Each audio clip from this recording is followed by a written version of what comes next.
안녕하세요. 신우 때문에 복장 터져서 남편과 이혼한 30대 여성입니다.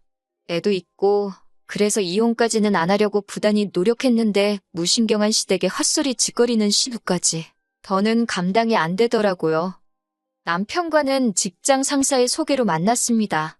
직장 상사랑 예전에 같이 일하던 직원이라면서 사람이 착실하고 괜찮다고 한번 만나보라 하더라고요. 상사가 주선하는 소개팅이라니 당시 저는 이직하고 얼마 되지 않았던 상황이라 이래저래 거절하기가 쉽지 않았네요. 그래서 밥이나 한 끼 먹고 온다 생각하고 나갔던 자리였지요.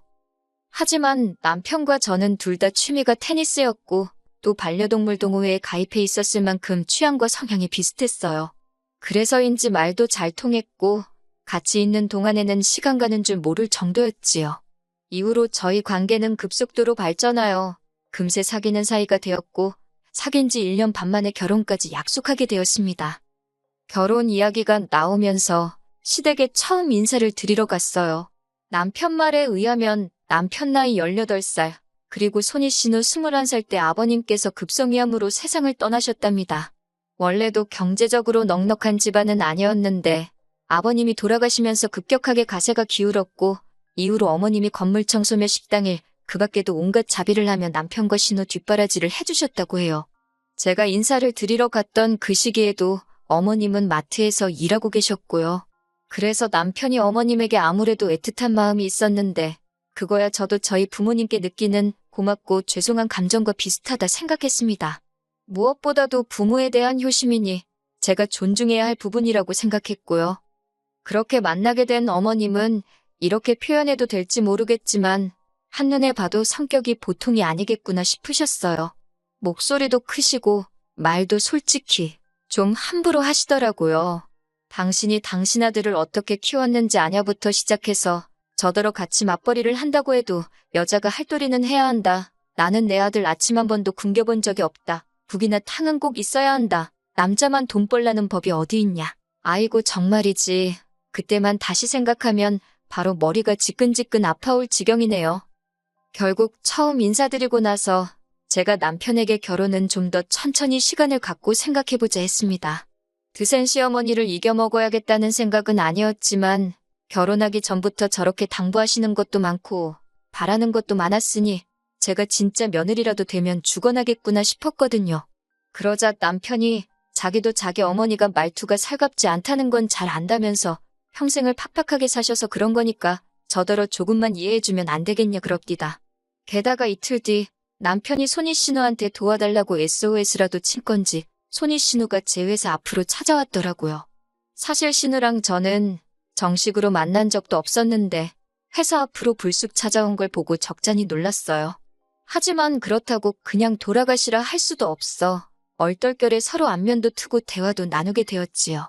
신우는 하는 말이 자기는 저를 사진으로 보기도 했고 어머님한테 이야기를 듣기도 했다면서 제가 마음에 쏙 든답니다.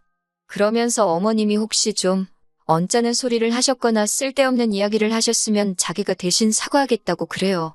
그래도 아기가 있어서 하신 소리는 아니고 사는 게 힘들었다 보니 그렇게 된 거라며 자기가 어머님 대신 미안하다고요.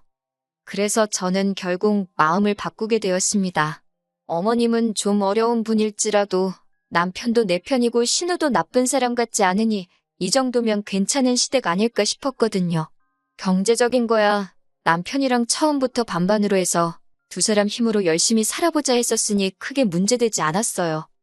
하지만 인생이 흘러가는 게 제가 계획한 대로 되는 게 아니더군요. 결혼하고 한 두세 달쯤 됐을 거예요. 하루는 회사 사정이 좋지가 못하다며 여직원 위주로 나가달라고 하더라고요. 결론부터 말하자면 어떻게든 버텨보려고 했는데 잘 안 됐어요. 저를 포함한 여직원 3명 모두 정리해고되었습니다. 그래도 실업급여는 받을 수 있었으니 얼마나 다행이냐고 저희끼리 정말 실없이 울며 웃었던 기억이 생생하네요. 당연히 재취업을 할 생각이었고 바로 이튿날부터 여기저기 이력서를 내기 시작했어요. 하지만 당시 나라 상황부터가 좋지 못해서 재취업은커녕 서류 통과도 잘 되지 않더라고요. 마음은 초조하지. 외벌이하는 남편을 보고 있으니 안쓰럽지. 그런데 그 시기에 의도치 않게 임신이 되었습니다. 조심한다고 조심하고 또 조심했는데 그럼에도 불구하고 찾아온 아이였어요. 생각지도 못한 상황에 걱정과 근심이 가득했지만 어쨌든 크고 중요한 일이었던 만큼 일단은 양가의 소식을 알렸네요. 친정 부모님께서는 축하와 함께 차라리 잘 됐다며 이참에 집에서 쉬면서 퇴근하 하라셨지요. 제가 돈 걱정을 하니 그건 친정아버지가 도와주시겠다며 걱정하지 말라고요. 물론 받았을 생각은 없었지만 친정아버지의 그 말 한마디가 어찌나 힘이 되던지. 하지만 이런 이야기를 남편에게 하지는 않았습니다. 말이 나와서 말이지만 남편은 예전부터 돈에 관해서라면 꽤나 예민한 편이었어요. 그래서 처음엔 그 문제로 갈등이 좀 있기도 했는데 나중에 어머님이 고생하시며 남편과 신우를 키우셨다는 걸 알고 나서는 어느 정도 이해는 가더라고요. 그러다 결혼 이야기가 나왔을 때였어요. 남편이 한다는 소리가 자기는 이제껏 고생하신 어머님께 죄송해서라도 손은 못 벌린답니다. 그렇다고 해서 장인 장모님에게 도움을 받고 싶지도 않다대요. 자존심도 상하고 불편할 것 같다면서요. 그러면서 하는 말이 그냥 우리 둘만의 힘으로 시작하면 안 되겠냐입니다.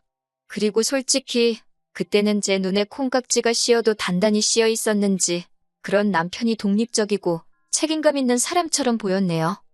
임신 소식을 전하자 어머님의 반응은 친정부모님이 보여주신 것과는 아주 달랐습니다.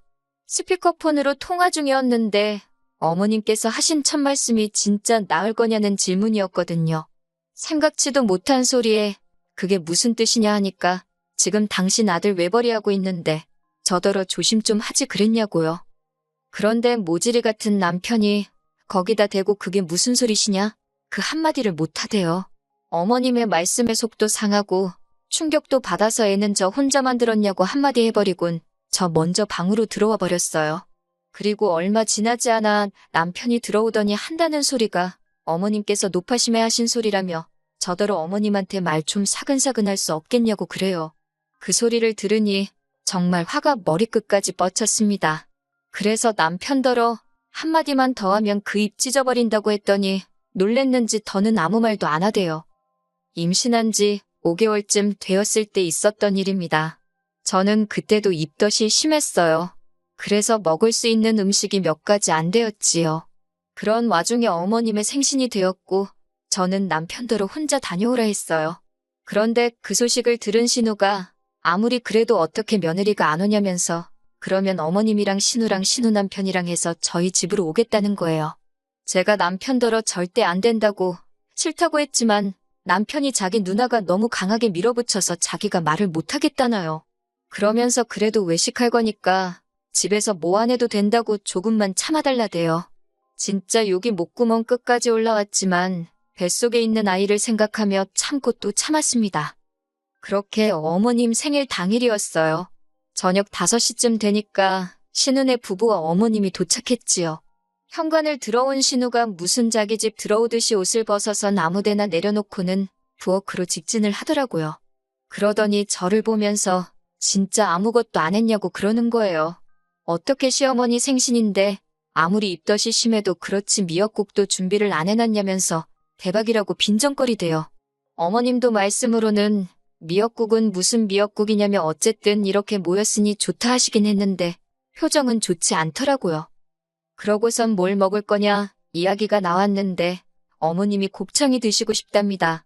곱창 소리 듣자마자 저는 다녀들 오시라고 저는 집에 있겠다 했지요. 그랬더니 남편이 그러면 자기도 안 간다고 저랑 둘이서 집에서 뭐 따로 시켜 먹을 테니 셋이서 갔다 오라고 그러는 거예요. 그러자 이번에도 신우가 한다는 소리가 생일 주인공이 며느님 배려해서 여기까지 왔는데 밥도 같이 안 먹는 거냐며 이건 경우가 아니랍니다. 말이 나와서 말인데 어머님이고 신우고 꼭 자기들 마음에 안 드는 게 있으면 저더러 며느님 그러면서 매기더라고요. 아무튼 신우가 한마디 쿵하고 하니까 어머님도 짝하듯이 당신 팔자가 그러면 그렇지라며 간만에 모여서는 니들 너무한다 그러시는 거예요. 저도 화가 많이 났지요. 어머님도 입덧 해보셨을 거 아니에요. 그래서 결국엔 제가 알겠다고 참고 먹어보겠다고 하고 따라갔어요. 그리고 어떻게 되었냐면 결국 곱창집 바닥에 거하게 토했어요. 진짜 마지막 한 방울까지 다 개워낸 것 같네요. 집으로 돌아왔는데 어머님은 그렇게 비위가 약해서 어디다 쓰냐고 제 탓을 하시더군요. 신우도 일부러 어머님 보라고 그런 것 같다면서 자기 남편한테 수군거리고 있었고요. 남편은 뭐가 그렇게 죄송한지 어머님한테도 마음 푸시라 사과를 하고 있었고 신우한테도 미안하다고 그러고 아니 도대체 뭐가 미안하고 뭐가 죄송한 건지 이해가 안 되더군요. 안 가겠다는 사람 있는 대로 불편하게 만들어서 따라 나섰다가 이 사단이 난 건데 이후로 아이 낳을 때까지 시댁에 연락 한 번도 안 했습니다. 전화고 문자고 안 드렸어요. 와도 무시하고 남편한테 하라고 하고 네, 일부러 그랬습니다. 어머님이건 신우건 간에 한 번만 더 부딪혔다간 스트레스 받아서 제가 어떻게 될 것 같더라고요. 그래도 다행히 시간은 흘러 저는 아들을 출산했어요. 어머님께서 당신 손자라며 매일같이 사진 보내라 얼굴 보여달라며 전화를 걸어오셨지만 솔직히 적극적으로 대꾸해드리진 않았지요. 남편 출근하고 나면 혼자서 하루 종일 애하고 씨름을 해야 하는 상황이었는데 어머님 비위까지 맞춰드릴 정신이 없었거든요. 그러다 작년 여름이었습니다. 남편 생일이었는데 어머님이랑 신혼애가 축하해주러 온다대요. 아마 제가 애 낳고 한 번도 먼저 오라 소리를 안 하니까 어떻게든 올 구실만 찾고 있던 것 같아요. 하지만 막상 남편 생일이 되자 축하해주러 왔다는 사람들이 어째 다들 빈손으로 온 건지 아무튼 사람들이 모였으니 배달 음식을 몇 개 시켰습니다. 어머님은 당신 아들을 붙들고 생일인데 미역국도 못 얻어먹었냐 하시더니 포동포동한 남편 얼굴을 부여잡곤 살이 왜 이렇게 빠졌냐 그래요. 살은 애랑 씨름하는 제가 빠졌는데 그렇게 치킨이며 해물찜이며 음식들이 도착을 했어요. 그런데 사람이 갑자기 많아서 그런지 애가 자지러지게 울더라고요. 어쩔 수 없이 저는 애를 데리고 안방으로 들어가 애를 달래기 시작했지요. 그런데 20분이 지나도 칭얼대길래 그냥 무릎에 앉혀놓고 식사를 해야겠다 생각하고 거실로 나왔습니다. 그랬더니 이건 뭐 벌써 그릇을 핥다시피 먹어치웠더군요. 제 건 덜어놓지도 않고 그 음식이 뭐라고 생각하실 수도 있지만 그때는 그게 그렇게 서럽더라고요. 그래서 저도 모르게 울었네요. 그랬더니 어머님께서 살다 살다 별꼴을 다 보겠다며 치킨 한 마리 시켜줄 테니 너 혼자 다 먹으랍니다. 하지만 어머님보다 더 저를 화나게 한 건 바로 신우였어요. 신우가 한다는 소리가 아무리 그래도 그렇지 시어머니 앞에서 우는 며느리가 어디 있냐 그래요. 자기는 자기 시어머니한테 프라이팬으로도 맞았지만 이렇게 못난 모습은 보인 적이 없다나요. 어이가 없어서 언니나 실컷 맞으면서 살라고 나는 그렇게는 안 산다 했습니다. 그리고 어느샌가 눈물은 속 들어가고 저는 그동안 쌓였던 감정을 속사포처럼 쏟아냈어요. 왜 매번 멋대로 행동하고는 나를 이상한 사람으로 만드느냐고 언니도 며느리면서 어쩜 그렇게 제 마음을 몰라주느냐고요. 그랬더니 남편이 저를 말리면서 그만하랍니다. 신우는 어머님이 걱정돼서 그러는 거지 제가 미워서 그러는 게 아니라나 어쩐다나? 결국 제가 남편더러 이 XX야 네가 제일 나쁘다고 욕을 했어요. 모지레같이 지 마누라 편도 못 들어주는 주제에 무슨 결혼을 하자 들었냐고요. 그러면서 제가 안고 있던 애를 남편한테 줬습니다. 네가 키우라고 나는 너가 싫어서 얘한테도 정이 뚝 떨어졌다고 못 키우겠다고요. 그러자 어머님이 뒷목을 잡으시더니 세상에 저런 엄마가 어디 있냐입니다. 남편도 지금 무슨 소리를 하는 거냐고 뭐 하는 짓이냐고 소리를 지르고 애는 울고 신우도 저더러 미쳤다고 마음대로들 짓거리라 하곤 핸드백하고 차키만 챙겨서 나왔어요. 그리고는 친정으로 향했지요. 연락도 없이 찾아온 저를 보고는 친정 부모님도 심상치 않은 상황임을 직감하셨다대요. 제가 눈물 콧물 흘리며 친정 부모님더러 이혼하고 싶다 했습니다. 무신경하게 말씀하시는 어머님도 싫고 신우하는 짓도 재수없고 무엇보다 남편한테 조금도 의지를 할 수가 없다고요. 그랬더니 친정 부모님도 그러면 살지 말랍니다. 요즘 같은 세상에 이혼이 흠이냐고 애도 줘버리고 새 출발하라시대요. 이후로 지리한 소송 끝에 제가 양육권 포기하고 이혼했습니다. 어머님이 저더러 애는 그래도 엄마가 키워야 하는 법이라며 이제라도 마음 고쳐먹으라 하질 않나 신우가 자기가 엄마 입단속 시키겠다며 마음 풀나질 않나 별의별 어줍잖은 소리를 하기도 했지만 넘어가지 않았네요. 누군가는 저를 욕하겠지요. 살다 보면 지금 겪었던 일들 아무것도 아닐 거라고 그렇지만 나쁜 사람이라고 욕을 먹는 한이 있어도 저는 제 인생이 더 소중합니다. 애가 그리운 날도 있을 테고 제 결정을 후회하는 순간도 오겠지만 지금 이 순간만큼은 미련 없이 후련합니다.